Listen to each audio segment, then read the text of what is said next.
গৰু আসন ভাগিত যিকেইটা ঘোঁৰাৰ মূৰ্তিভাগ তাত দেখা পাইছোঁ, সেই ঘোঁৰাৰ মূৰ্তিভাগৰ তাৎপৰ্যটো জানিবৰ কাৰণে প্ৰভুৰ চৰণত আগবঢ়াই দিয়া হৈছে। গতিকে প্ৰশ্নটো হৈছে, এই ঘোঁৰা ভাগৰ, গৰু আসন ভাগত থকা ঘোঁৰা ভাগৰ তাৎপৰ্যটো জানিবৰ কাৰণে উত্থাপন কৰা হৈছে কথাটো। কৃষ্ণ আইগৰাকীৰ চৰণত আমি সেৱাভাগী নিবেদন কৰা হৈছে। প্ৰকৃততে গুৰু আসনত ঘোঁৰা নাই। যদি তেৰা একান্ত ভকত ভগৱন্তৰ, গুৰুজনাৰ একান্ত সেৱক, তাত তিনিটা বস্তুৱে থাকে, সেয়া হ'ল কাছ, হাতী আৰু সিংহ, তাত ঘোঁৰা নাই। গতিকে আইগৰাকীৰ প্ৰশ্নটো হয়তো অকণমান ভুল হৈছে। সি তিনিটা বস্তুৰ দৰ্শন হ'ল কাছ সংযমৰ প্ৰতীক। কাছই কণী পাৰে বালিত, উমনি পাৰে, উমনি লয় পানীত। আপোনালোকে জানে, উমনি যদি পানীত লয়, কণী যদি বালিত পাৰে, তেতিয়াহ'লে কেনেকৈ সম্ভৱ কাছৰ পোৱালি জন্ম হোৱাটো? কেতিয়াও সম্ভৱ নহয়। তথাপিতো কাছৰটো পোৱালি জন্ম হয়, কাৰণ কাছৰ ইমান সুদৃঢ় বিশ্বাস আছে যে বালিত পাৰি থৈ অহা কণীকেইটাৰ কথা ভাবি থাকিলেই কণীৰ পৰা পোৱালি ওলাব। সেইকাৰণে গুৰুজনাই কৈছে, ভাবেই ভক্তি, ভাবিলেই ভগৱন্তক পায়। এতিয়া ভাৱৰ শুদ্ধতাটো মাত্ৰ আমাক লাগিব।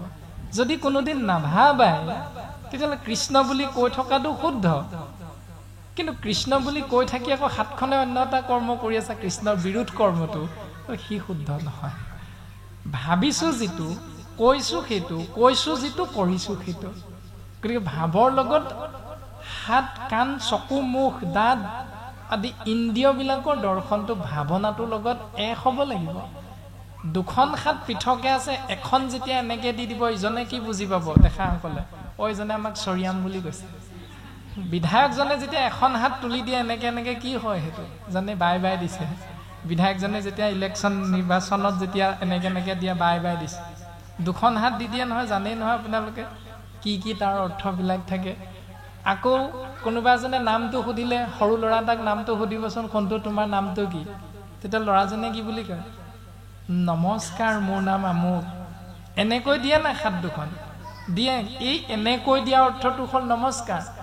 যদি সন্তানটোৱে নমস্কাৰ, মোৰ নাম আমুক এনেকৈ যদি দি দিয়ে, কি হ'ব? এইটো শুদ্ধ ৰূপটো হয়নে নহয় নমস্কাৰ?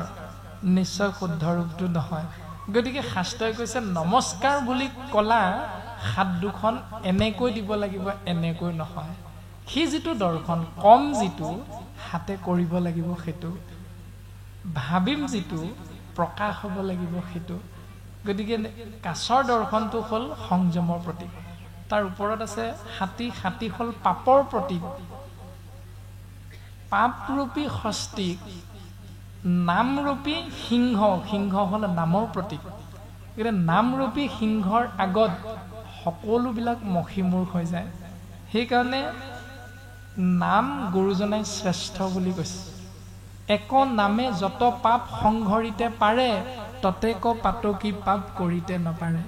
এবাৰ কৃষ্ণ বুলি কোৱাৰ লগে লগে সেই শৰীৰধাৰী মনুষ্য, তোমালোকৰ যিমান পাপ খণ্ডন হ'ব, 84 লক্ষ বাৰ জন্ম হ'লেও সিমান পাপ কৰিব নোৱাৰা।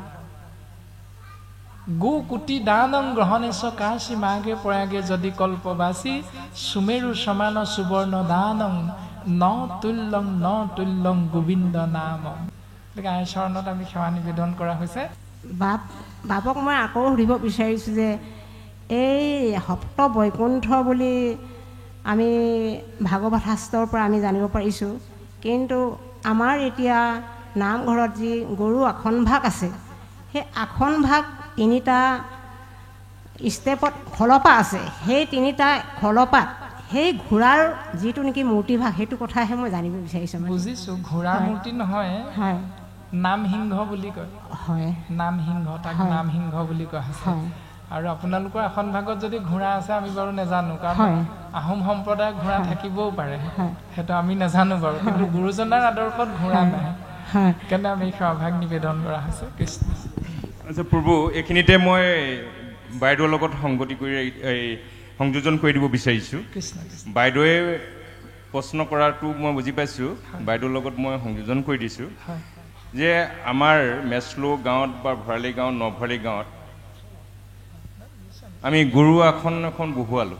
গুৰু আসনখন 3 খলপীয়া, আমি 3খন গাঁৱে 3 খলপীয়া আনিলোঁ। আমি জানো যে গুৰু আসনখনত 7 খলপীয়াও থাকে। 3 খলপীয়াখন আমাৰ পইচা নাই বুলি, পইচা কম হ'ব বুলি আমি আনিলোঁ নে বনোৱাজনে ভুল কৰিলে 3 খলপীয়া বনালে কেলে, আৰু সেই 7 খলপীয়া ল'ব লাগে নে 3 খলপীয়া ল'ব লাগে, এই কথাখিনি আপুনি অকণমান বুজাই দিয়ক, নহয় জানো? কৃষ্ণ 3 খলপীয়া কিয় আনিলে বা 3 খলপীয়া সেই ব্যক্তিজনে কিয় নিৰ্মাণ কৰি দিলে সেইটো আমি ক'ব নোৱাৰিম। নিৰ্মাণ কৰাজনে জানিব 3 খলপ কিয় বনালে, আৰু অনাসকল আপোনালোকে জানিব কিয় আনিলে। কিন্তু শাস্ত্ৰসন্মতে যদি আমি চিন্তা কৰোঁ তেতিয়া শাস্ত্ৰৰ শুদ্ধ ৰূপটো হ'ল সপ্তখলপীয়া সিংহাসন। শ্বেতবিলাস, পুষ্পবিলাস, শান্তনুবিলাস, কনকদন্ত এনেকৈ ধৰি 7খন বৈকুণ্ঠৰ আৰ্হিত গুৰুজনাই 7টা খলপ দিছে। সপ্ত বৈকুণ্ঠৰ আৰ্হিটো সিংহাসনত দেখুৱাইছে। একেবাৰে ওপৰত আছে গোলোক বৈকুণ্ঠ, একেবাৰে ওপৰত, আৰু তাতে কাঠৰ এটি ঘৰ থাকে ওপৰত খুব সুন্দৰভাৱে, আৰু সেই ঘৰভাগি কোৱা হয় আমহি ঘৰ। তাত গুণমালাক প্ৰতিষ্ঠা কৰে। গুণমালা হ'ল ক্ষুদ্ৰ ভাগৱতৰ সংস্কৰণটো, আৰু এই বিশাল ভাগৱত গুণমালা হ'ল ক্ষুদ্ৰ সংস্কৰণ ভাগৱতৰ। শাস্ত্ৰইতো এইখিনি জ্ঞানহে আমাক দিছে।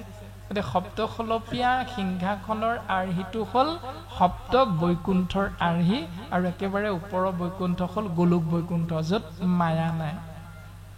বাকী কেইখনত অকণমান আচ্ছাদন থাকে, কিন্তু গোলোক বৈকুণ্ঠত বৈকুণ্ঠাধিপতি, সেই বৈকুণ্ঠৰ অধিপতি কৃষ্ণ তত্ত্ব প্ৰকাশমান হৈ থাকে। এই কথাটো কোৱা হৈছে। কৃষ্ণ। মই আচাৰ্য প্ৰভুলৈ বিশেষ এটা কথা প্ৰশ্ন বুলি নহয়, বিশেষ আমাৰ সমাজত চলি থকা নীতি নিয়মৰ কথা এটাহে মই আপোনাৰ আগত অৱগত কৰিব বিচাৰিছোঁ। এই পন্থাটো আচলতে আমি কেনেকৈ গ'লে মানে শুদ্ধ হ'ব, এই কথাটো আপোনাৰ পৰা অকণমান আমি জানিলে আমি নিশ্চয় সুখী হ'ম। মানে কি হ'ল, আমি পিতৃৰ বিয়োগৰ পিছত আমি 3 দিনীয়া তিলনি কৰি 10 দিনৰ পিছত দহাকাজ সমাপন কৰোঁ। তাৰপিছত আমি 13 দিনীয়া 15 দিনীয়া মাহেকীয়ালৈকে আমি তাত দহাকাজ কৰা হয়। গতিকে এইটো আমাৰ কিমান দিনলৈকে বস্তুটো চোৱা থাকে, আৰু আমি যিদিনাখন আদ্য শ্ৰাদ্ধ সমাপন কৰোঁ সেইদিনা আমি বিষ্ণু যজ্ঞ তাত মানে কৰা হয়। গতিকে এইখিনি ক্ষেত্ৰত আমাৰ ধৰক কিমান শুদ্ধ কিমান অশুদ্ধ এই কথাটোহে মই বাপজনৰ ওচৰত অৰ্পণ কৰিলোঁ। বাপজনাই যিখিনি কথা সুধিছে সেই কথাখিনি 3 দিনত তিলনি, 10 দিনত দহা, 11 দিন বা মাহেকৰ মূৰত কাজ কৰা হয়। সেইখিনিলৈকে আমাৰ প্ৰায় সমাজে কৰি থাকে। এতিয়া কথা হ'ল কিমান দিনত আমাৰ কৰ্মটোৰ শুদ্ধ ৰূপটো প্ৰকাশ পায়। সেইখিনি কথা যদি আমি চিন্তা কৰোঁ তেতিয়াহ'লে আমি কোনটো জাতিৰ অন্তৰ্ভুক্তি আমি মনুষ্য সেইটো আমি জানিবলৈ চেষ্টা কৰিব লাগিব। প্ৰথম যে আমি ব্ৰাহ্মণৰ বংশধৰ, ক্ষত্ৰিয়ৰ বংশধৰ নে বৈশ্য আৰু শূদ্ৰৰ বংশধৰ। যদি এইটো আমি উলিয়াই ল'ব পাৰোঁ আমি ব্ৰাহ্মণ কুলৰ, তেতিয়াহ'লে ব্ৰাহ্মণ কুলৰ হ'লে 11 দিনত কৰ্মটো সম্পাদন হয়, শেষ হয়। তেনেকৈ ক্ষত্ৰিয়, বৈশ্য আৰু শূদ্ৰ হ'লে 13 দিন, 17 দিন আৰু 30 দিন, এই 3টা ব্যৱস্থা আমাক দিছে। এই ব্যৱস্থা কেইটাত এতিয়া আমিতো কোনেও নাজানো আমি ব্ৰাহ্মণ নে আমি ক্ষত্ৰিয় নে আমি বৈশ্য নে শূদ্ৰ। সেইকাৰণে আমি কোনটো নিয়ম শুদ্ধ এইটো বিচাৰ কৰিবলৈ গ'লে অকণমান আমাৰ খেলি মেলি থাকে। খেলি মেলি হোৱাৰ কাৰণে শাস্ত্ৰই আমাক এটা শুদ্ধ ৰূপ দিলে যে জন্ম যায়তে শূদ্ৰ সংস্কাৰতে দ্বিজ বেদ পাঠাত ভৱতে বিপ্ৰ ব্ৰহ্মক জানন্তি চব ব্ৰাহ্মণ। কৰ্মক প্ৰাধান্যতা দিলে গুৰুজনে। তাৰে এটা প্ৰমাণ অকণমান আগতে কৈ অহা হৈছিল যে ব্ৰাহ্মণৰ পুত্ৰ হৈ ৰাৱণ কৰ্ম অনুসাৰে ৰাক্ষস বুলি পৰিচয় হৈছে।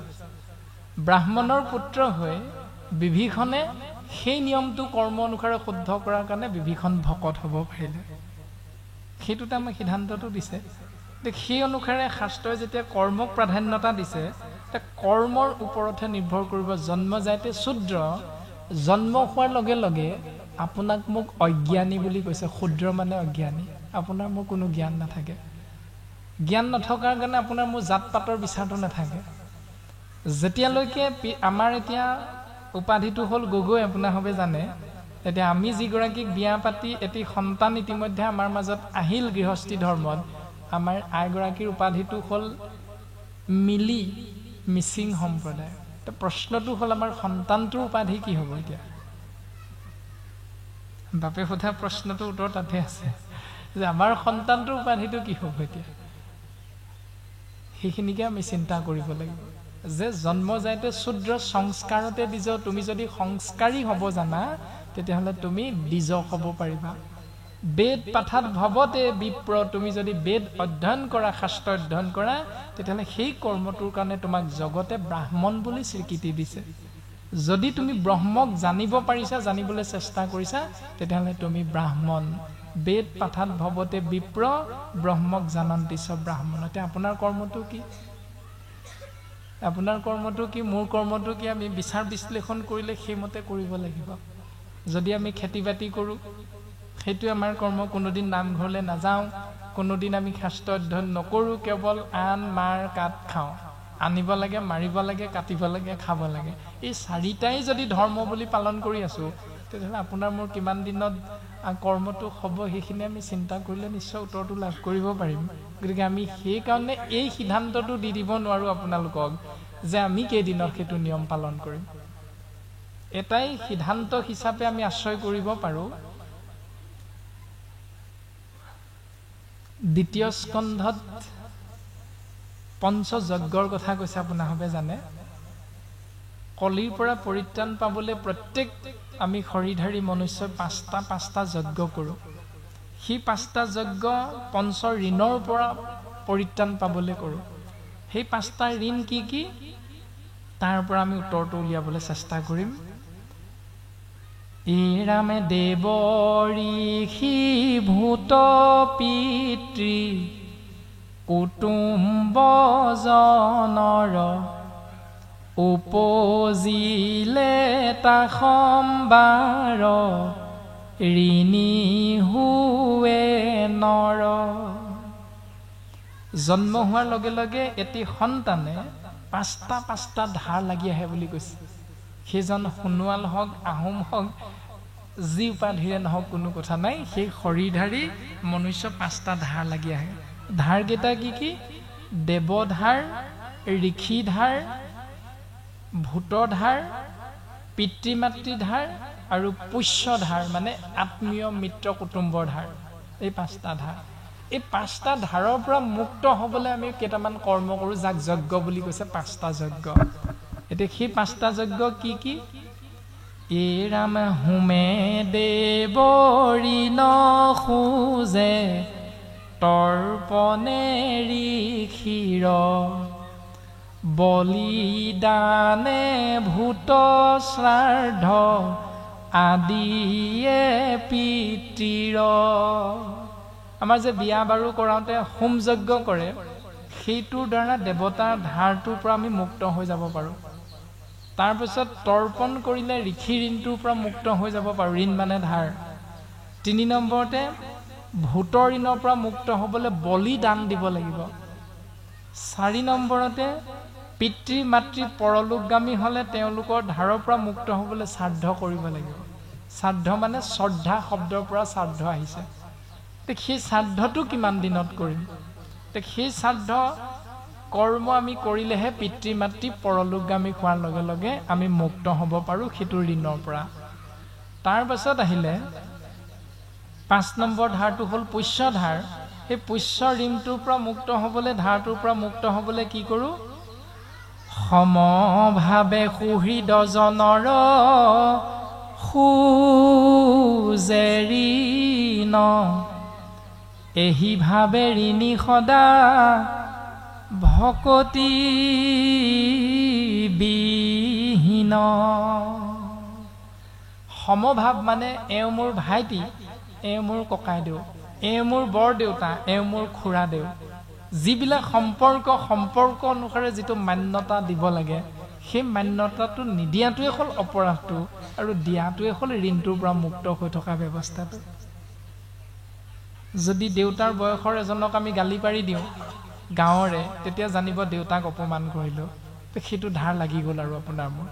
যদি দেউতা নহ'লেও দেউতাৰ সমবয়সীয়াজনক আপুনি মই বোলে দেউতা ক'ৰ পৰা আহিলেনো, সোধা প্ৰশ্নকেইটা উত্তৰ যদি দিওঁ বা কোনোদিন যদি উচ্চ বাচ্য প্ৰয়োগ নকৰোঁ তেওঁৰ ক্ষেত্ৰত, কোনোদিন যদি গালি নেপাৰোঁ তেওঁক, তেতিয়াহ'লে সেই যিটো সত্য শৌচ ক্ষমা দয়াৰ গুণ আপুনি মই আশ্ৰয় কৰিম, সেই ব্যৱস্থাটোৰ দ্বাৰা সমভাৱনাৰ দ্বাৰা সেই ব্যক্তিসকলৰ পোষ্য ঋণৰ পৰা আপুনি মই মুক্ত হৈ থাকিব পাৰিম। কিন্তু এহি ভাবে ঋণী সদা ভকতি বিহীন, এনেকৈ 5টা ঋণৰ পৰা মুক্ত হ'বলৈ 5টা কৰ্ম সদায় কৰি থাকিলেও যিজন ভকতিবিহীন, যিজন হৰিশৰণীয়া নহয়, তেওঁ 5টা কৰ্মৰ পৰা 5টা ঋণৰ পৰা মুক্ত হ'বলৈ 5টা কৰ্ম কৰি থাকিলেও তেওঁৰ ঋণ মুক্ত সম্পূৰ্ণ ৰূপত হ'ব নোৱাৰে।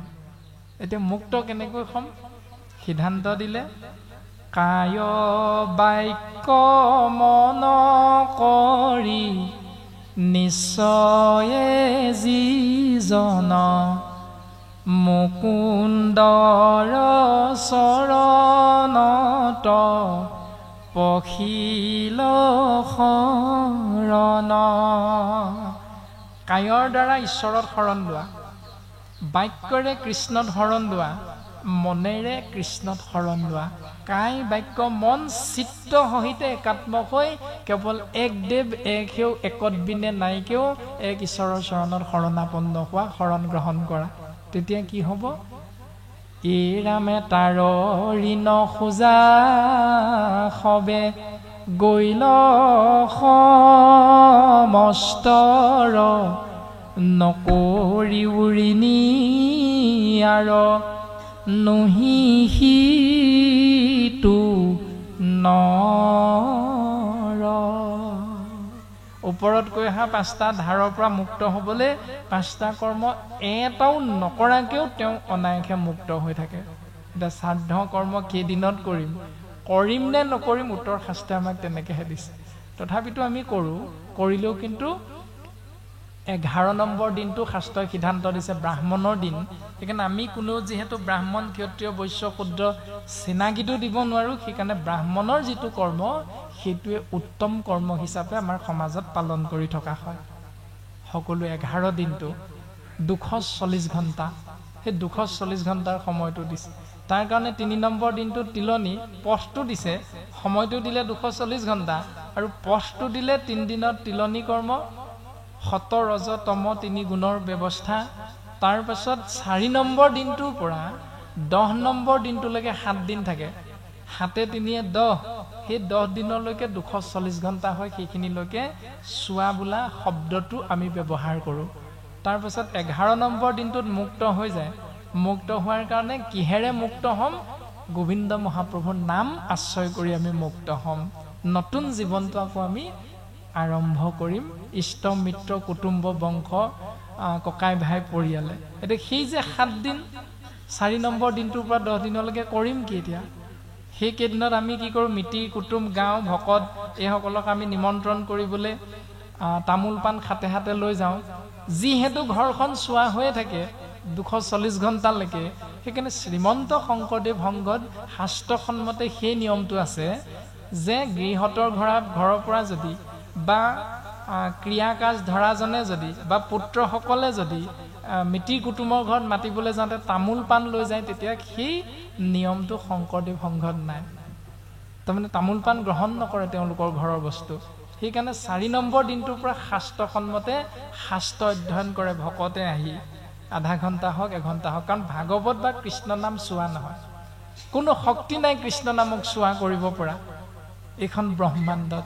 সেইকাৰণে কৃষ্ণ নাম ব্ৰহ্ম হ'ল বাংময় মূৰ্তি ৰূপত ভাগৱত সেইকাৰণে ভাগৱত চোৱা নহয় সেইকাৰণে ভাগৱত এখন কিতাপ নহয় ভাগৱত যিহেতু চোৱা নহয় সেইকাৰণে গিৰিহঁতজনৰ ঘৰত গৈ ভকতে ভাগৱত পঢ়ে কৃষ্ণ কথা কয় দুখত থকা সেই গৃহস্থীসকলে কৃষ্ণ কথা শুনে যে যিজন পিতৃ বুলি ভাবি থকা ব্যক্তিৰ কাৰণে তুমি দুখ কৰিছা দুখ নকৰিবা এই ষষ্ঠ স্কন্ধত চিত্ৰকেতু উপাখ্যান বুলি এটি উপাখ্যান আছে তাত খুব সুন্দৰভাৱে আমি যে অকণমান আগতে কথাখিনি কোৱা হৈছিল সেই কথাখিনি উদাহৰণটো খুব সুন্দৰভাৱে ইয়াত পদবন্ধে প্ৰকাশ কৰি থৈছে যে চিত্ৰকেতুৱে 1 কোটি কন্যাক বিয়া কৰাইছিলে এটাও ল'ৰা নহ'ল এটি ল'ৰা হ'ল অংগীৰস ঋষিৰ কৃপাৰ বশত তাৰপিছত সেই ল'ৰাটো এদিন বাকীসকলে মাৰি পেলালে বিষ খুৱাই বিষ খুৱাই মৰাৰ পাছত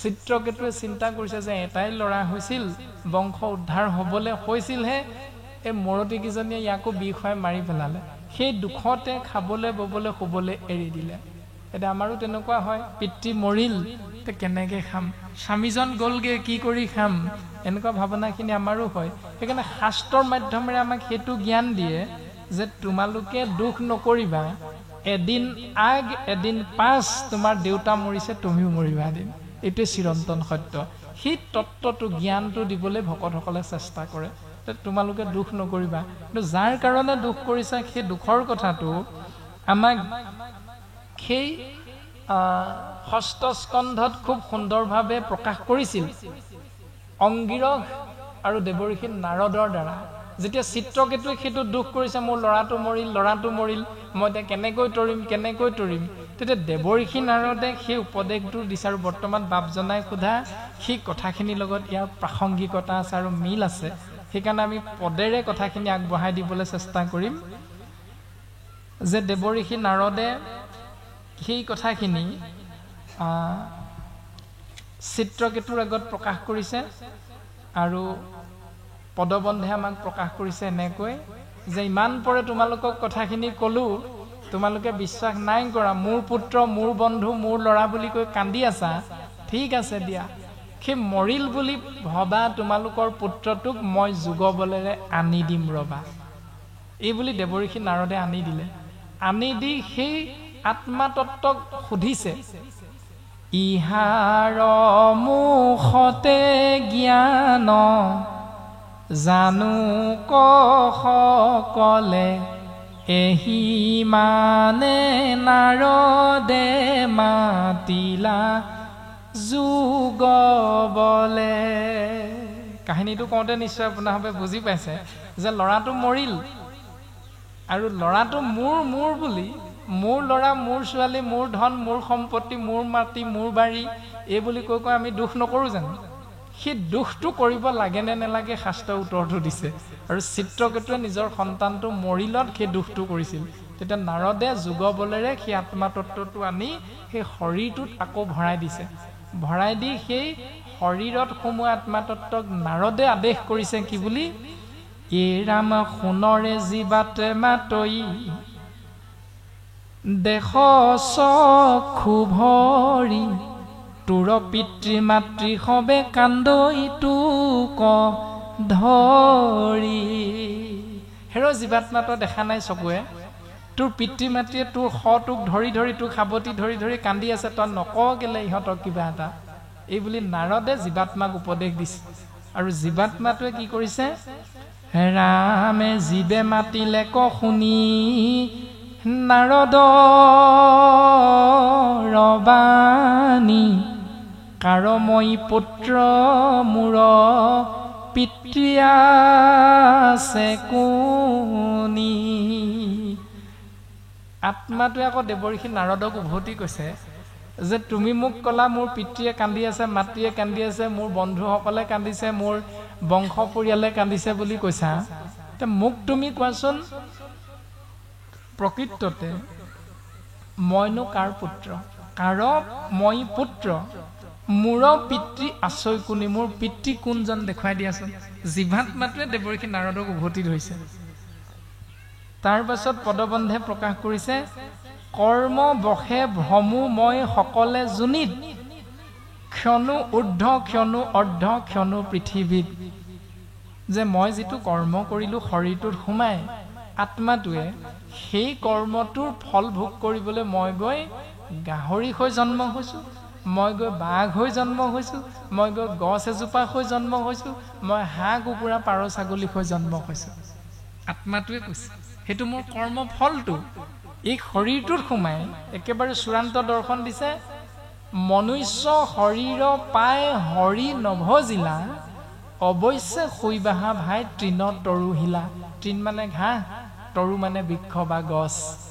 মনুষ্য শৰীৰটো পাই হাত দুখনৰ কৰ্ম হ'ল ভকতৰ সেৱা কৰা, মূৰটোৰ অৰ্থ হ'ল ভকতৰ অৰ্থে তললৈ কৰি দিয়া, জিভাখনৰ অৰ্থ হ'ল কৃষ্ণ বুলি কোৱা, ভৰিকেইটাৰ অৰ্থ হ'ল ভকতৰ সংগলৈ শৰীৰটোক লৈ যোৱা, মনটোৰ অৰ্থ হ'ল কৃষ্ণৰ চৰণত অৰ্পণ কৰি দিয়া। গতিকে কায় বাক্য মন হাত ভৰি চকু কাণ নাক মুখ প্ৰত্যেকটো ইন্দ্ৰিয়ৰ কৰ্মটো দ্বিতীয় স্কন্ধত পদবন্ধে কৈ আছে খুব সুন্দৰভাৱে। গতিকে তাৰ একেবাৰে শেষটো হৈছে মনুষ্য শৰীৰ পাই হৰি নভজিলা অৱশ্যে শুই বাহা ভাই তৰু তৃণ শিলা। তেতিয়াহ'লে শৰীৰটো এৰাৰ লগে লগে তুমি কৰ্ম ফল ভোগ কৰিবলৈ ঘাঁহ হ'ব লাগিব, গছ হ'ব লাগিব, কুকুৰ ছাগলী মেকুৰী বাঘ সিংহ গাহৰি মাছ কাছ আদি বিভিন্ন শৰীৰত তুমি গৈ সোমাবগৈ লাগিব। তেতিয়া তোমাৰ পিতৃ কোন হ'ব? যদি বাঘ হৈ জন্ম হওঁ তেতিয়াহ'লে আমাৰ পিতৃ বাঘ হ'ব, যদি হাঁহ হৈ জন্ম হওঁ আমাৰ পিতৃ হাঁহ হ'ব, যদি গৰু হৈ জন্ম হওঁ আমাৰ পিতৃ মাতৃ গৰু হ'ব। এতিয়া জীৱাত্মাই সেইটো কথাটো প্ৰকাশ কৰিছে যে কৰ্ম বশে ভ্ৰমো মই সকলে জুনিত। কৰ্ম ফল ভোগ কৰিবলৈ মই কেতিয়াবা স্বৰ্গত জন্ম হৈছোঁ, কেতিয়াবা পাতালত জন্ম হৈছোঁ, কেতিয়াবা নৰকলৈ গৈছোঁ, কেতিয়াবা মই পৃথিৱীত জন্ম হৈছোঁ। জন্ম হওঁতো মোৰ আকাৰটো বেলেগ বেলেগ। গতিকে এসম্বেহে পিতৃ মাতৃ নিষ্ঠে শুৱে যেবে সকলো জুনিতে কেনে উপজোহো তেবে। যদি এওঁলোক দুজনে মোৰ প্ৰকৃততে পিতৃ মাতৃ হয় তেতিয়া সেইসকল মোৰ কি হ'ব? এতিয়া এই বুলি জীৱাত্মাটোৱে দেৱৰ্ষি নাৰদক উভতি কৈছে, আৰু সেইটোৱে হ'ল পৰম জ্ঞানটো। তাৰমানে সবেও সবাৰে পিতৃ মাতৃ বন্ধুজন, সবেও সবাৰে শত্ৰু মিত্ৰ উদাসীন। যে এই সংসাৰত আজিৰ কাৰণে কোনোবা এজন কাৰোবাৰ পিতৃ, কালিলৈ পিতৃ মৰি গ'ল, পিতৃ মৰি গৈ আকৌ জন্ম হ'ল, জন্ম হোৱাৰ পিছত ইজন গৈ তেওঁৰ ঘৰত যদি কৰ্মসূত্ৰে যোগ হয়গে তেতিয়া তেওঁৰ পুত্ৰও হ'বগে। পিতৃয়ে গৈ কাৰোবাৰ পুত্ৰ হিচাপে জন্ম হয়, আকৌ পুত্ৰই গৈ কাৰোবাৰ পিতৃ হিচাপে কৰ্মবশত জন্ম হ'ব লগা হয়। আকৌ কৰ্মটো ভুল হ'লে বাঘ সিংহ হৈ জন্ম হ'ব লাগে। ভাগৱতে কৈছে চতুৰ্থ স্কন্ধত পুৰঞ্জন উপাখ্যানত পুৰঞ্জন ৰূপী এজন ৰজাই মৃত্যুৰ প্ৰাক মুহূৰ্তত তেওঁৰ একেবাৰে ৰূপৱতী দীপলিপ পত্নীগৰাকীৰ চিন্তাটোত মগন হৈ মৃত্যু হোৱাৰ বাবে পাছৰ জন্মত তেওঁ পুৰঞ্জনৰ স্ত্ৰী ৰূপ প্ৰাপ্তি বুলি আছে, তেওঁ নাৰী হৈ জন্ম হ'ব লগা হৈছে। তাৰপাছত আৰু এটা সিদ্ধান্ত দিছে পঞ্চম স্কন্ধত ভৰত মানে ঋষভ ঈশ্বৰৰ প্ৰথমজন পুত্ৰ হ'ল ভৰত। ভৰতে তিনিটা জন্ম পাইছে, ভৰত মনুষ্য হিচাপে, তাৰপাছতে জড়ভৰত, তাৰপাছতে হৰিণ। ভৰত হৈ জন্ম লওঁতে যেতিয়া তেওঁ মৃত্যু হৈছিল, মৃত্যু হওঁতে তেওঁ এটা হৰিণ পোৱালিৰ মোহত আবদ্ধ হৈ হৰিণ পোৱালিটোৰ কথা ভাবি ভাবি থাকোঁতে মৰি থাকিল। ভৰত মৰি থাকিল। সেইকাৰণে হৰিণ পোৱালিটোৰ কথা ভাবি ভাবি শৰীৰটোৰ পৰা আত্মাতত্ব ওলাই যোৱাৰ কাৰণে ভৰতে পাছৰ জন্মত হৰিণ জন্ম পাইছে। ভাগৱতে সিদ্ধান্ত দিছে। গতিকে আপুনি মই কোনটো কৰ্ম কৰিম সেই কৰ্মটোৰ ওপৰতে নিৰ্ভৰ কৰিব আপুনি মই পাছৰ জন্মত কোনটো শৰীৰত সোমাব লাগিব। গতিকে শাস্ত্ৰই দিয়া সেই চিন্তাখিনি যে কায় বাক্য মন কৰি নিশ্চয় যিজন মুকুন্দৰ চৰণত পখিল শৰণ, তাৰ ঋণ খোজা সবে গৈল সমস্তৰ, নকৰিও ঋণী আৰু নহি সিটো নৰ। তা কায় বাক্য মন এক কৰি মুকুন্দৰ চৰণ সদায় চিন্তা কৰা। সেইকাৰণে শ্ৰীমন্ত শংকৰদেৱ সংঘৰ অন্তৰ্ভুক্তি বাপ আইসকলে সদায় গৃহৰ মধ্যে এটি গুৰুগৃহ নিৰ্মাণ কৰি লয় সৰুকে। তাৰমানে জল পুষ্প ফল মূল খাদ্য দ্ৰব্য যত অন্ন আদি কৰি সবে অৰ্পিব কৃষ্ণত, তেবে গৃহ ধৰ্মে হিংসা দুখে নপাৱয়, কৃষ্ণে একনিষ্ঠ হৈয়া মুকুতি সাধয়। কৃষ্ণত অৰ্পণ নকৰাকৈ ঠাণ্ডা পানী এগিলাচো নাখায়। গুৰু সেৱা নকৰাকৈ চাহকণ নাখায়। সেই যিটো ভক্তি মাৰ্গ শাস্ত্ৰই কৈছে, আমি এইটো কোৱা নাই যে কেৱল শ্ৰীমন্ত শংকৰদেৱ সংঘতে এইটো আছে, এইটো আকৌ আমি নাই কোৱা। কথাটো বুজি লওঁতে খালি শুদ্ধ ৰূপত বুজিবলৈ চেষ্টা কৰিব। মাত্ৰ দেখা পোৱা সমাজখন সেইখন সমাজ আমি দেখা পাইছোঁ। ভাগৱতী সমাজতো সেইটো দেখিছোঁ, শাস্ত্ৰৰ লগত মিলা। নাম ধৰ্ম সমাজতো দেখা পাইছোঁ, ৰাজহুৱাভাৱে এটা নামঘৰ থাকে, নামঘৰত সেৱা কৰে। কেতিয়া? গুৰু জয়ন্তীৰ দিনা বছৰেকত এদিন যাব নামঘৰলৈ, কাৰণ আমি সকলো কৰ্মব্যস্ত মানুহ হৈ আমি সময় উলিয়াব নোৱাৰোঁ। কিন্তু শাস্ত্ৰই কৈছে পৰম ভকতে নিতে কৰে জাকৰতি, সেহি ভাগৱত ধৰ্ম জানিবা নিপতি। যে এজন পৰম ভকতে যিটো নিয়ম সদায় পালন কৰে সেইটো হ'ল ভাগৱত ধৰ্ম। এতিয়া পৰম ভকত কোনজন? আমি যদি চিন্তা কৰোঁ, একেবাৰে সহজকৈ বুজিবলৈ চেষ্টা কৰিলে, আপোনালোকৰ এই নামঘৰত যিজনে নামঘৰীয়া হিচাপে দায়িত্ব পাই আছে নাই এজন নামঘৰীয়া? সেই নামঘৰীয়াজনে জ্বৰ উঠিলে বুলি কিবা হ'ল বুলি কোনোবা দিনা চাকি বন্তি নজ্বলায় নি? সদায়ে জ্বলায়। তেওঁ ঈশ্বৰৰ নামত তেওঁ সদায় নিজক আগবঢ়াই দিয়ে। তেওঁ যিটো নিয়ম সদায় পালন কৰে সেইটো হ'ল ভাগৱত ধৰ্ম। বিপৰীতে আন ধৰ্মে তন্ত্ৰে মন্ত্ৰে বহু ছিদ্ৰ হয়, ভাগৱত ধৰ্মে জানা শিষব নহয়। আন ধৰ্ম তন্ত্ৰ মন্ত্ৰ যদি আশ্ৰয় কৰা তেতিয়াহ'লে তাত বহুত অপৰাধ আছে, বহুত ছিদ্ৰ ৰৈ যায়। যেনে আপোনাৰ মেডাম এফিৰ পৰা আৰম্ভ কৰি দুৰ্গা পূজা, গণেশ পূজা, সৰস্বতী পূজাকে ধৰি যিমানখিনি অপদেৱতাৰ পূজা কৰা হয় সকলোখিনিত কিবা নহয় কিবা এটা ছিদ্ৰ ৰৈ যায়। কিন্তু ভাগৱত ধৰ্ম যিটো আপুনি পুৱা গধূলি কৃষ্ণত অৰ্পণ কৰি পানী গিলাচ খাব, আইগৰাকীয়ে বাপজনক চাহকণ দিওঁতেও কৃষ্ণ বুলি কৈ দিব, সিদ্ধান্ত কাঁহীখন আগবঢ়াই দিওঁতেও ঠাইখন মোহাৰি সুন্দৰভাৱে ঘোষা এজোকা গাই, নহ'লেও ঘোষা মুখস্থ নাই যদি কৃষ্ণ বুলি কৈ মূৰটো দুৱাই স্বামীজনক সেই ভাতৰ কাঁহীখন আগবঢ়াই দিব। আমি একেবাৰে সহজভাৱে কথাটো প্ৰকাশ কৰা হৈছে যে ভাতৰ কাঁহীখন যেতিয়া সেই ব্যৱস্থাৰে আগবঢ়াই দিব, এইটো হ'ল ভাগৱত ধৰ্ম। ইয়াত কোনো অপৰাধ নাই, কাৰণ স্বামী ৰাম নেৰুৱাৰ চৰণ তোমাৰ। আইগৰাকীৰ কাৰণে স্বামী হ'ল বাপজন, যিজনৰ লগত জন্ম দিয়া পিতৃ মাতৃক এৰি থৈ তেওঁ এখন ঘৰত আহি আছেহি। গতিকে সেইটো কম ত্যাগ নহয়। গতিকে সেই আইগৰাকী আকৌ সেইজন স্বামীকে যদি উচ্চ বাস্য প্ৰয়োগ কৰে, যিটো জয়মতীয়ে দেখুৱাইছে আমাক সতীৰ দৰ্শন, যিটো ৰাধিকাই দেখুৱাইছে সতীৰ দৰ্শন, যিটো দ্ৰৌপদীয়ে দেখুৱাইছে সতীৰ দৰ্শন, যে যেতিয়া অশ্বত্থমাক মাৰিবৰ বাবে ভীমাৰ্জুনে আগবাঢ়িছিল তেতিয়া দ্ৰৌপদীয়ে কৈছিল মোৰ 5টা পুত্ৰক যদিও অশ্বত্থমাই শুই থাকোঁতে ডিঙিকেইটা কাটি লৈ গ'ল, তথাপিতো মই যিমান দুখ পালোঁ, কিন্তু অশ্বত্থমাক যদি সেই একেটা দণ্ডই দিয়া তাক যদি শিৰচ্ছেদ কৰা তেতিয়াহ'লে গুৰুপত্নী গৌতমীয়েও মোৰ দৰে আকৌ কষ্ট পাব। দ্ৰৌপদীয়ে ইমান সুন্দৰভাৱে নাৰীৰ সহনশীলতা গুণটো দেখুৱাইছে। এতিয়া আপোনাৰ মোৰ যদি সন্তানটোক কোনোবা এটাই মাৰে, আপুনি মই কি কৰিম বাৰু? পোনে গৈ পিনি কেলে মাৰিলি বুলি একদম ঠাণ্ডা পাই যামগৈ। কিন্তু দ্ৰৌপদীয়ে কৈছে মই যি কষ্ট পালোঁ মোৰ সন্তানকেইটাক হেৰুৱাই, কিন্তু তোমালোকে যদি এওঁক মাৰি দিয়া মোৰতো সন্তানকেইটা যি নুঠে। গতিকে আকৌ এগৰাকী নাৰীৰ অন্তৰত কিয় একোৰা জুই জ্বলাব লাগে? গতিকে এওঁক তোমালোকে মাৰিব নালাগে। কম ত্যাগ স্বীকাৰ কৰিছে সেইগৰাকী নাৰীয়ে, সেইসকল হ'ল মহিয়সী নাৰী। গতিকে আমাক শাস্ত্ৰই এইবিলাক গুণ আয়ত্ব কৰিবলৈ শিকাইছে। আমাক সেইবিলাক বাকীবিলাকৰ কথা কোৱা নাই। এতিয়া বাপজনাৰ চৰণ কমলত আমি সেৱা নিবেদন কৰা হৈছে যে একাদশ দিৱসটোৱে শাস্ত্ৰসন্মতে আমাক শুদ্ধ ৰূপটো দিছে। তাৰ পাছত 6 মাহৰ মূৰত ছমহীয়া, বছৰেকৰ মূৰত বছৰেকীয়া এইবিলাক কৰিবলৈ নাই কোৱা। একাদশ দিৱসতে সকলো সমাপ্তি হৈ যায়, যদিহে আপুনি মই এশৰণীয়া ধৰ্মটো নিয়মটো পালন কৰোঁ। যদি এশৰণ মাৰ্গটো আশ্ৰয় নাই কৰা তেতিয়াহ'লে আপোনালোকে যেনেকৈ কৰে এইটোত আমাৰ ক'ব লগা একো নাই। কিন্তু শাস্ত্ৰৰ শুদ্ধ ৰূপটো কৈছে আৰু বাপে জানিবলৈ লোৱাৰ কাৰণেহে আমি কথাটো প্ৰকাশ কৰা হৈছে যে শাস্ত্ৰৰ শুদ্ধ ৰূপটো হ'ল একাদশ দিৱসত মানে 240 ঘণ্টালৈকে থাকে, তাৰপিছত 6 মাহত ছমহীয়া, বছৰেকত বছৰেকীয়া কৰাৰ কোনো দৰ্শন শাস্ত্ৰই এবাৰো নাই কোৱা। দ্বিতীয় কথাটো হ'ল বৃথা কথা কৈ কৃষক মৰহ শাস্ত্ৰৰ তত্ত্ব নধৰি, ভোজনী শৰাধে একোকে নবাধৈ কৃষক নুবুলি হৰি।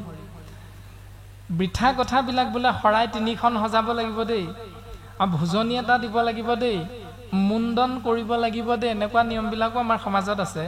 ভাগৱত যদি আমি পঢ়ি এশৰণ মাৰ্গেৰে চলিব বিচাৰোঁ তেতিয়াহ'লে সেইসকলৰ কাৰণে সেইবিলাক নিয়ম নাই।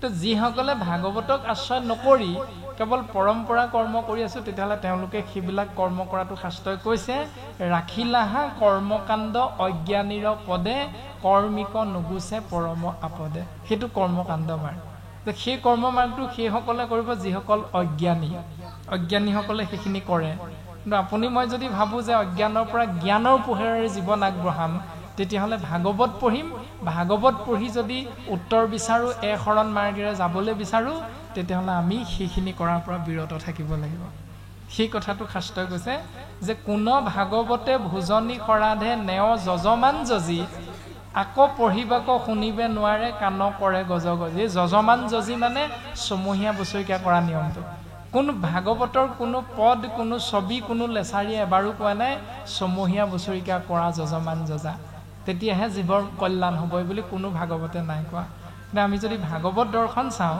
তেতিয়াহ'লে সেইটো কৰিব নালাগে আৰু যদি ভাগৱতৰ মতে নচলোঁ বুলি আপুনি মই সিদ্ধান্ত লওঁ তেতিয়াহ'লে সেইটো কৰিলেও কোনেও বেয়া নাপায় আমিও বেয়া পাব নোৱাৰোঁ আমি বাধ্য কৰিব নোৱাৰোঁ কাকো মাত্ৰ চিন্তাটো প্ৰত্যেকৰে নিজৰ সেই কেৰুণটো লাগি আছে সাম্প্ৰতিক সময়খিনিত